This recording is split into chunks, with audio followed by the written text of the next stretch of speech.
Hello learner. आज हम जिस टॉपिक पे बात करने वाले हैं उस टॉपिक का नाम है इंग्लिश।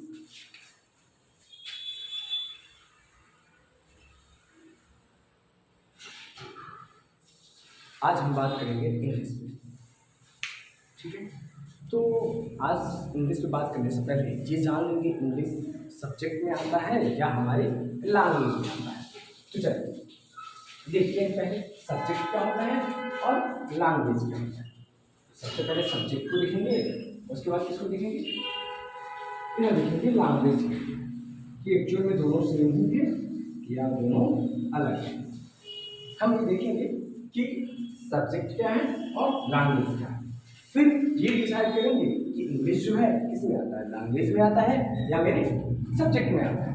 तो देखिए बात होती है क्या, सब्जेक्ट। तो सब्जेक्ट जब भी बात करता है किसकी बात करता है, कंसेप्ट की बात करता है, फैक्ट की बात करता है और डाटा की बात करता है। किसकी बात करता है, डाटा, ठीक है। जबकि लैंग्वेज ऐसा बात कुछ नहीं करता है। हम अभी इसको देखेंगे विद प्रूफ। जो चलिए देखते हैं सब्जेक्ट कंसेप्ट फैक्ट और डाटा की बात करता है। जब भी कोई सब्जेक्ट आप देखते होंगे, जैसे मैथ ले लीजिए, फिजिक्स ले लीजिए, केमिस्ट्री ले लीजिए, बायोलॉजी ले लीजिए, ये जब भी बात करते हैं डाटा की बात करेंगे, फैक्ट की बात करेंगे, कंसेप्ट की बात करेंगे। जैसे अब देखिए 2 × 2 4 की बुक है ना, 1 + 3 4 होगा, है ना, 3 + 4 7 होगा। कुछ फैक्ट है कि ये 7 होंगे, लेकिन ये जो प्रोसेस हम यूज करें, जैसे और ले लीजिए 4 में अगर 2 से डिवाइड करेंगे तो 2 होगा, है ना। अब ये जो हम गुणा भाग एडिशन ये सारी जो भी चीज़ें कर रहे हैं, मल्टीप्लिकेशन डिवीजन सब्ट्रैक्शन सारी चीज़ें, ये हमारा कंसेप्ट है कि मतलब हम गुणा कर रहे हैं, इसका कंसेप्ट। लेकिन जो ये रिजल्ट के रूप में हमेशा आएगा ना, जहाँ भी ये कंसेप्ट लगाएंगे और जो रिजल्ट के रूप में आएगा ना, ये फैक्ट कि हाँ इतना होगा ही होगा, चाहे यहाँ करें या कहीं और करें, हाँ इतना फिक्स किया है। तो कंसेप्ट के बारे में बात करता है वो है सब्जेक्ट। लेकिन जो हमारा लैंग्वेज है, लैंग्वेज कभी भी इन सब के बारे में बात नहीं करता है। ये किसकी बात करता है, तो ये बात करेगा, किसकी बात करेगा, तो लैंग्वेज की। ये बात करेगा फीलिंग्स की, किसकी बात करेगा, फीलिंग्स की। ये बात करेगा किसकी, तो इमोशन की बात करेगा, किसकी बात करेगा, इमोशन की बात करेगा, है ना। इसीलिए सब्जेक्ट को कहते हैं, subject is the system of feel by which we measure the concept fact and data. मतलब हम सब्जेक्ट में इन सबको मेजर करते हैं। जब हम लैंग्वेज को डिफाइन करते हैं, लैंग्वेज 2 वर्ड से मिलकर बना ही हुआ है। देखिए पहला जो लैंग्वेज है ना 2 वर्ड से मिलकर बना है, लैंग्वेज पता है ना,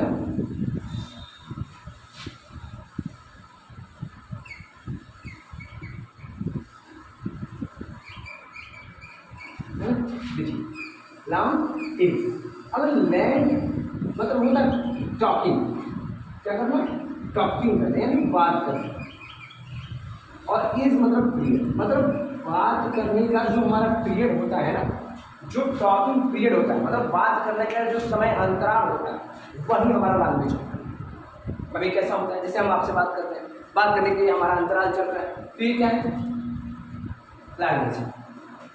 ऐसे भी इसको डिफाइन करते हैं लैंग्वेज को, the measurement of our emotions and feeling is defined as language. उसके अलावा लैंग्वेज को एक और तरीके से डिफाइन करते हैं और कहते हैं a system of communication by which we communicate each other. मतलब संवाद का एक ऐसा माध्यम जिससे हम एक दूसरे से क्या कर सकते हैं, बातचीत करते हैं। अब वो हमारा बात सिंबॉलिक भी हो सकता है, मतलब सिंबॉलिक मतलब सांकेतिक भी हो सकता है। जैसे आपने देखो कोई व्यक्ति, 2 व्यक्ति हैं और उनमें से एक क्या है, गूंगा है और एक क्या है, अंधा है। तो अब वो कैसे करेंगे, तो उनको संकेत के रूप में करेंगे, लिखित के रूप में कर सकते हैं, है ना। अलग अलग तरीकों से बात कर सकते हैं, लेकिन जब भी यूज करेंगे या तो शब्द के रूप में करेंगे या तो संकेत के रूप में करेंगे। बात करने का यही माध्यम है, इसीलिए किसी टॉकिंग पीरियड बताया गया। अब देखिए लैंग्वेज को 3 डिफिनेशन हो गए। पहला कि हमने बताया कि समय अंतराल, जो बात करने का हमारा समय अंतराल है उसे ही भाषा कहते हैं। दूसरा, जो हमारे भाषण मतलब भावनाओं को और फीलिंग्स मतलब जो भी इमोशन है, भाव है, उनको क्या करें, मेजर कर दे, वो भी भाषा है। और एक और बताया, a system of communication by which we communicate each other, मतलब कि एक ऐसा यंत्र जिसके द्वारा हम इस चीज़ों को मतलब संवाद कर सके एक दूसरे से। एक ऐसा यंत्र है जिसके माध्यम से हम एक दूसरे से क्या करते हैं, संवाद करते हैं। अब देखिए इंग्लिश में जब भी आप पढ़ेंगे ना तो संवाद ही मिलेगा, आपको बातचीत ही मिलेगा। किसी टॉपिक पे बात, कोई खुद के बारे में बात कर रखा है, कोई दूसरे के बारे में बात कर रहा है, कोई कहानी है, सारी चीज़ें आपको मिलेगी। और वो हर कहानियों से एक शिक्षा मिलेगा आपको, वो पोयम हो, कहानी हो, या बहुत सारी चीज़ें। चलिए आगे चलते हम आपको डिफाइन करेंगे कि कहानी क्या होती है, कविता क्या होती है। यहाँ ये हमारा क्लियर होगा कि सब्जेक्ट क्या है और हमारा लैंग्वेज क्या है। हमारा इंग्लिश क्या है, लैंग्वेज, सब्जेक्ट नहीं। चलिए अब हम आगे बढ़ते हैं।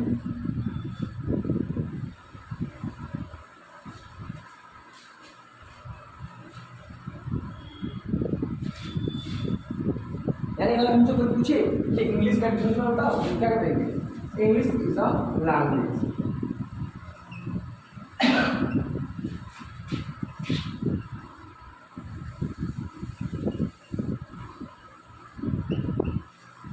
इंग्लिश क्या है, एक भाषा है, ठीक है ना, इंग्लिश बोल सकते हैं, इंग्लिश एक भाषा है।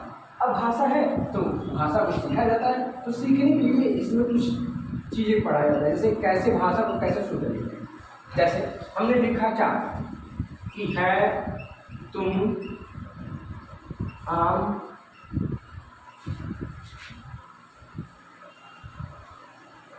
देखते,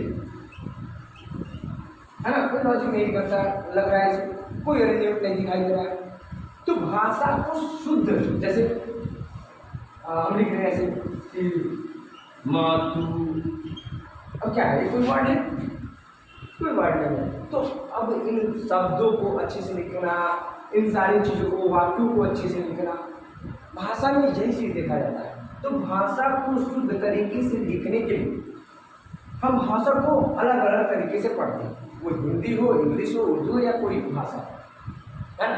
तो अब भाषा को शुद्ध लिखने के लिए, अच्छे से लिखने के लिए, अच्छे से बोलने के लिए क्या चीज़ की जरूरत होती है, देखिए जैसे अब घरों में छोटा बच्चा है, उसे कौन सी भाषा का आपने ज्ञान दिया कि वो उसे हिंदी, बचपन से हिंदी बोलना आ रहा है, बचपन से इंग्लिश बोलने आ रहा है, क्यों, क्या उसे आपने ग्रामर सिखाया या कोई और चीज़ सिखाया, नहीं आपने ग्रामर सिखाया, नहीं कोई चीज़ सिखाया, बस उसके सामने आपने क्या कर दिया, वो माहौल क्रिएट कर दिया। आपने बोला ये पिताजी हैं तो उसने यही बोला कि ये पिताजी है ना।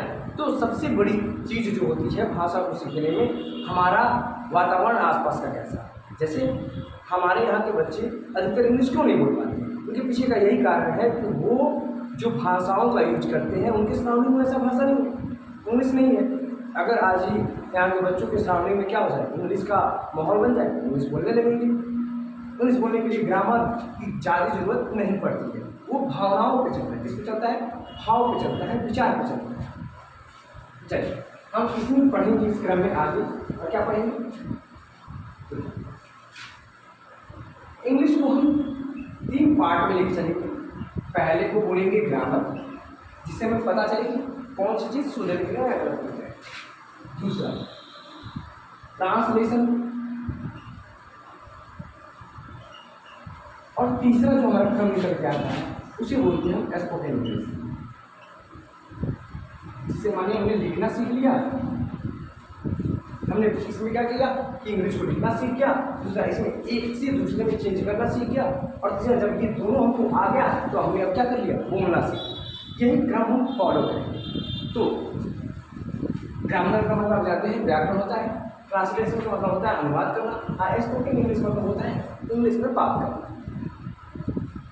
अब हम इस क्रम में सबसे पहले जो चलेंगे वो है हमारा ग्रामर। क्या है, ग्रामर। चलिए चलते हैं हम इसके ग्रामर।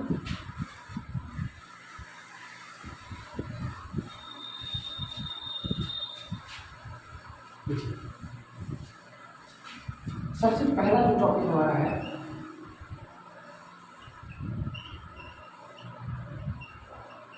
सबसे जो पहला टॉपिक है वो है हमारा क्या, ग्रामर। क्या है, ग्रामर। अब ग्रामर है, आपने हिंदी में से व्याकरण पढ़ा है, क्या पढ़ा है, व्याकरण, इसी को हिंदी में व्याकरण भी कहते हैं, है ना।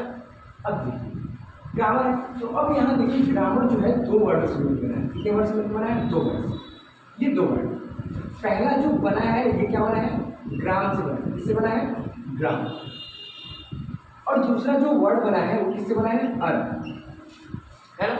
तो देखिए ग्राम मतलब होता है मेजरमेंट। जैसे आपने गांव में देखा होगा, क्या देखा होगा कि शहरों में, गांव या शहरों में आपने देखा होगा कि वस्तु ले जाते हैं खरीदने के लिए। कोई वस्तु खरीदे तो भैया इतना केजी दे दीजिए, 2 केजी दे दीजिए, आधा केजी दे दीजिए, 250 ग्राम दे दीजिए।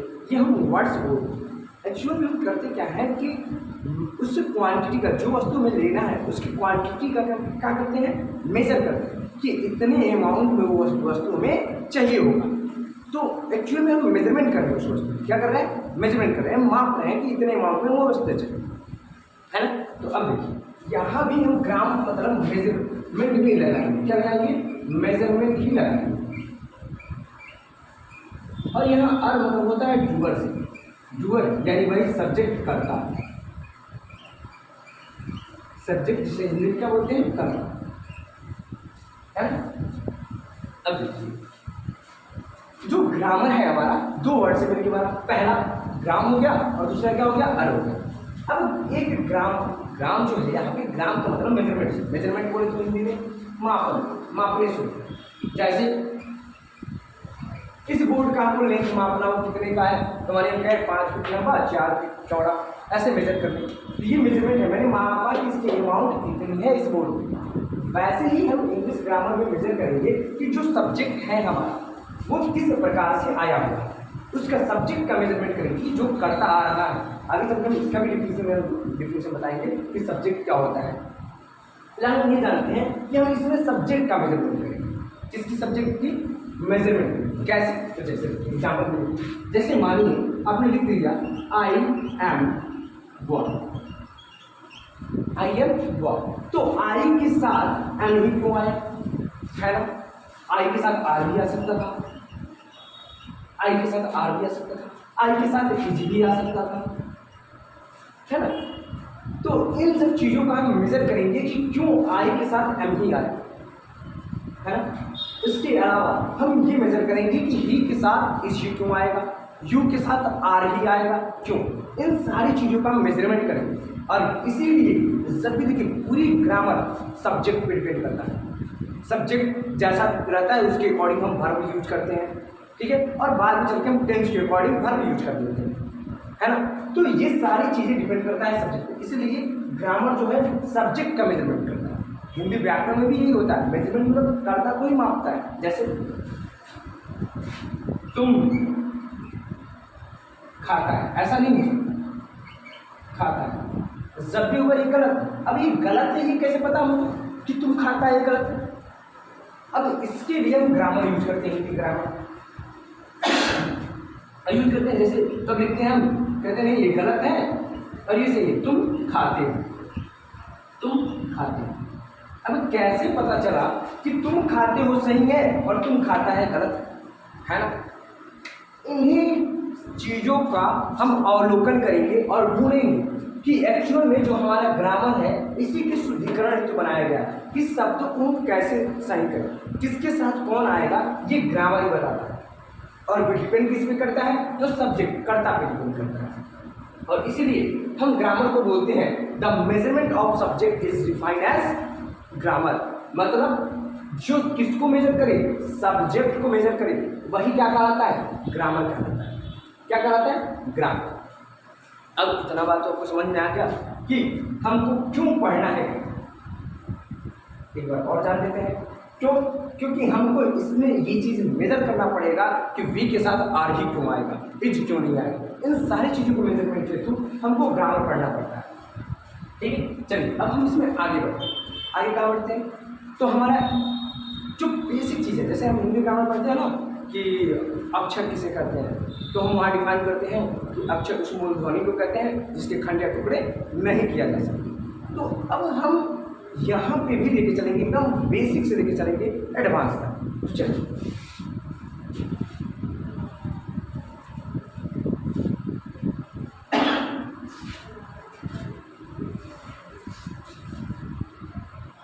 हम ग्रामर पढ़े थे, तो ग्रामर में जो सबसे पहला चीज आता है वो आता है लेटर। क्या आता है? लेटर, अक्षर। तो हम ऐसे कहते हैं कि the smallest unit of sound is called letter. Smallest unit किसका? साउंड का, ध्वनि का सबसे छोटा जो खंड होता है ना, वो क्या होता है? अक्षर है। एक और चीज होता है लेटर को हम कहते हैं कि मतलब a symbol which has meaning, मतलब एक ऐसा संकेत जिसके पास मीनिंग। जैसे हमने ए लिखा तो इसका मीनिंग होना चाहिए, बी लिखा तो इसका मीनिंग होना चाहिए। मान लो मैंने ऐसा लिख दिया, अब ये क्या है मुझे खुद ना पता, तो जब मुझे खुद नहीं पता ये चीज़ क्या है तो हम इसे डिफाइन कैसे करें? तो लेटर उसे ही कहते हैं, वो हिंदी की हो या क्या हो, अंग्रेजी की हो या उर्दू की, किसी भी सब्जेक्ट के हो, किसी भी भाषा के हो, उनका अगर अर्थ नहीं निकल रहा है, मतलब उनका सेंस नहीं आ रहा है, तो क्या है? अक्षर नहीं। इसीलिए कहा गया है a symbol which has meaning and sense, जिसके पास क्या हो? अर्थ भी हो और सेंस भी हो, वो क्या कहलाता है? लेटर कहलाता है। और सबसे स्मॉलेस्ट यूनिट साउंड का क्या कहलाता है? लेटर कहलाता है। ये भी डिफिनेशन पता है। तो बात आती है कि स्मॉलेस्ट यूनिट अगर लेटर है किसकी? साउंड की, तो साउंड क्या है ना? तो सबसे पहला जो टॉपिक हम स्टार्ट करने वाले हैं उसका नाम है साउंड। क्या है? साउंड। आपने साइंस में पढ़ा होगा ध्वनि के बारे में। किसके बारे में पढ़ा होगा? ध्वनि, साउंड के बारे में। अब होता क्या है साउंड?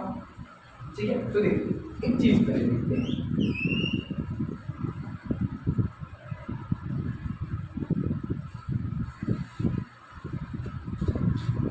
अब ये जो होता है वोकल कॉर्ड से बोलते हैं। क्या होते हैं?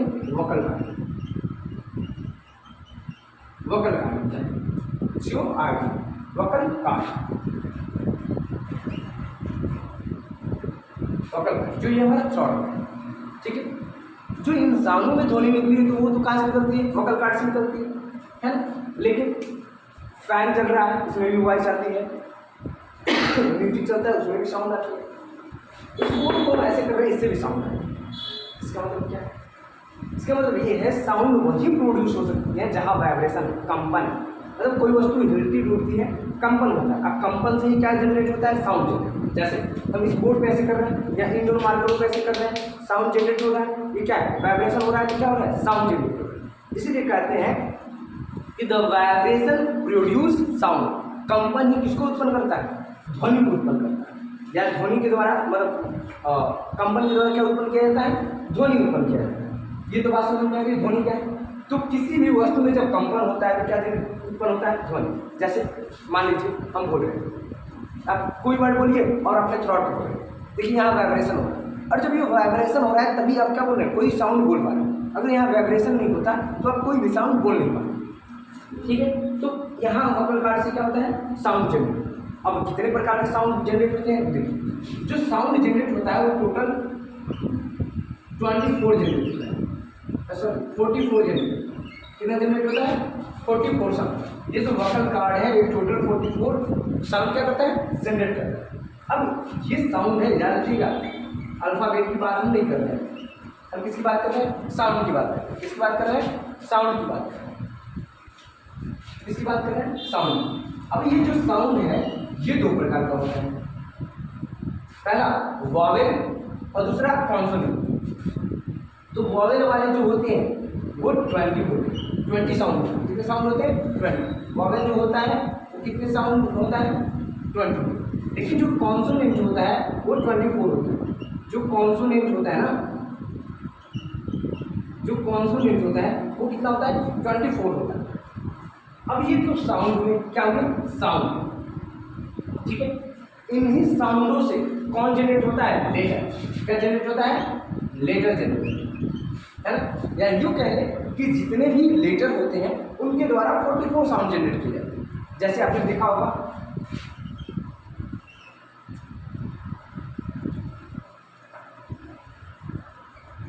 HU टी, हट। यहाँ यू का अर्थ क्या आ रहा है, प्रोनाउंसिएशन ओ आ रहा है, क्या आ रहा है, ओ आ रहा है, लेकिन